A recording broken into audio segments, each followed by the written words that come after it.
গল্পটা মনে পড়ে গেল তাই বলছি যে 1,20,000 টাকা ঋণ আছে আমার, শোধ করার কোনো অপশন নাই। আমার চোখে ধরা পড়ছে না যে 1,20,000 টাকা আমি কেমনে দিব। কি হলো, হঠাৎ করে আমরা একটা সার্কুলার দেখলাম যে সারা বাংলাদেশে ইসলামিক ট্যালেন্ট খোঁজা হচ্ছে। 2000 এটা মনে হয় 17 কি 18 সালের কথা, হ্যাঁ 18 না, হ্যাঁ আলোকিত থেকে। তো এখন আমার ওয়াইফ বলছেন যে আপনি এটাতে অ্যাপ্লাই করেন। আমি অ্যাপ্লাই করবো, এটা তো আলেম ওলামাদের প্ল্যাটফর্ম, আমি এখানে জেনারেল থেকে আসা মানুষ কেমন করে কি।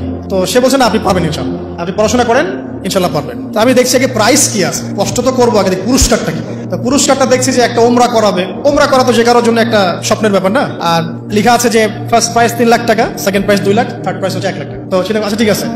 তারপর টানা 4 কি 5 মাস দৈনিক 10 থেকে 12 ঘন্টা করে পড়েছে। টানা 4 থেকে 5 মাস দৈনিক 10 থেকে 12 ঘন্টা, নাওয়া খাওয়া সব ওখানে। আর যতটা সহজ মনে করছেন আসলে কিন্তু প্রতিযোগিতা অত সহজ নয়।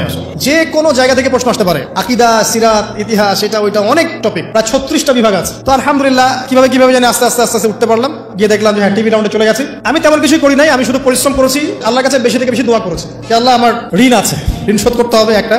এবং আমি চাচ্ছি যে এই প্রোগ্রামের মধ্য দিয়ে দিনের একটা বড় সার্কেল পাওয়া যায়, দিনী প্ল্যাটফর্ম পাওয়া যায়। আলহামদুলিল্লাহ আল্লাহ পাকের ইচ্ছায় সেখানে একটা ভালো রেজাল্ট হলো এবং সেখানে উমরাও করা হলো আলহামদুলিল্লাহ। এবং ক্যাশ তারা খুব তাড়াতাড়ি দিয়ে দিয়েছে। আমি পুরো ক্যাশটা আগে পেয়েই আগে ঋণটা শোধ।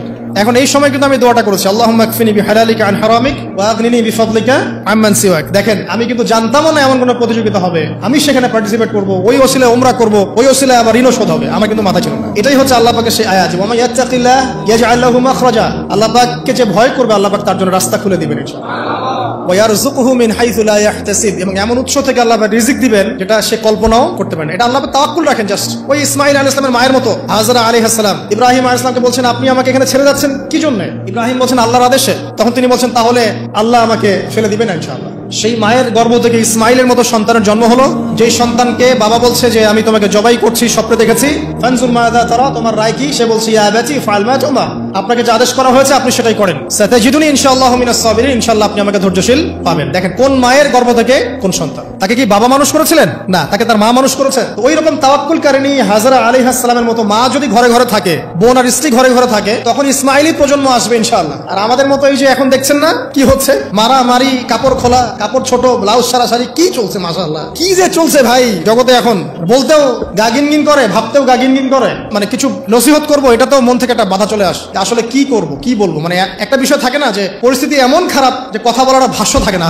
এমন একটা যে আপনি হতবাক হয়ে গেছেন, বাকরুদ্ধ, আর কি বলবেন। এখন এই বাকরুদ্ধ হওয়ার সময় চলতেছে, বাকরুদ্ধ হওয়ার সময়, মানে বলার আর কি নাই, কিছু নাই, কি বলবেন।